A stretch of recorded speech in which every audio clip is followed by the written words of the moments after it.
Here's an important note about the 10-pin ballast and open circuit lamps. Whenever I replace a lamp and or a 10-pin ballast, I always stop and ask, what caused the ballast to blow? And I ask this because this ballast, used only on older ESB models, but a lot of models that are out in the field, never had open circuit or short circuit protection built into it. So that means that this is susceptible to an open circuit or a short circuit. Now, an open circuit can develop in the lamp, which would simply mean that there is no vacuum in the lamp anymore. During the manufacturing process of the lamp, they suck all the air out, and it needs to stay that way for it to work properly, and if it doesn't, then it will blow this ballast upon startup. Common indications to look for would be when you have the ballast fail, you will have one lamp out of the two.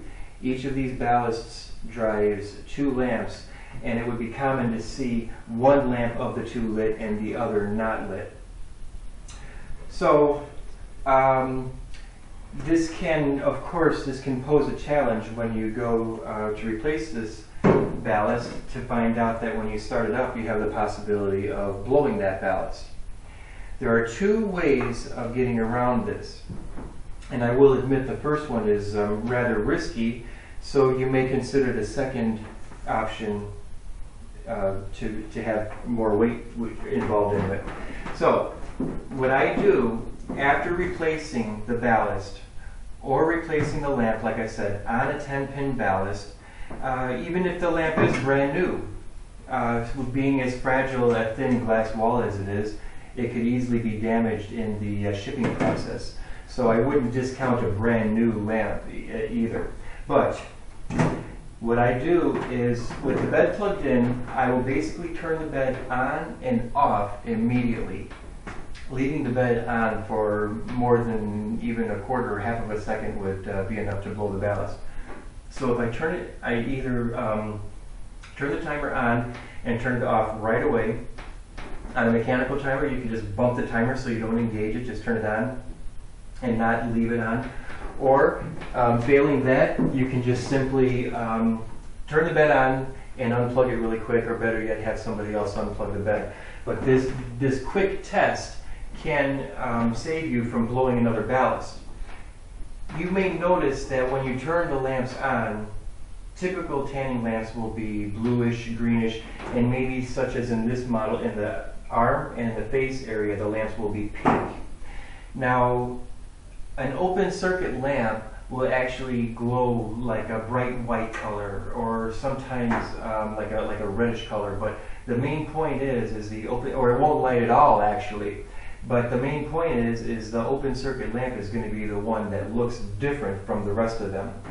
So if you have the possibility of more than one open circuit lamp, you might want to eliminate your possibilities, or or at least decrease the possibilities by unplugging your bench and or only energizing certain lamps in the circuit. What I'm going to do is turn the bed on and off really quick, and in that moment I'm going to observe the lamps and see if they're lighting okay. And that's enough time. If you didn't get it, then we'll have to turn it on again and kill it immediately again. And you can see all the lamps are running fine. So the bed ballast system has been replaced and works properly. Now, one thing that you can do, I suppose, would be if you have a lamp that you suspect is an open circuit lamp, you could swap it to another spot and test that theory out, but then of course you do run the risk of blowing that ballast that you move it into. Basically, the only way that you can get around this completely is to convert the ballast to an RT style of ballast. ESB started using this exclusively 2004 in newer models, and this has open and short circuit protection built into it, and is a very reliable, dependable ballast with a very, very low failure rate. So if you're somebody who doesn't want to mess with, and you don't mind keeping it, not keeping it original, and you don't want to mess with the 10-pin ballast, then the simple option would be just to convert it to the RT ballast. And then when you do that, you turn the bed on. If you have an open circuit lamp, it just simply will not light up.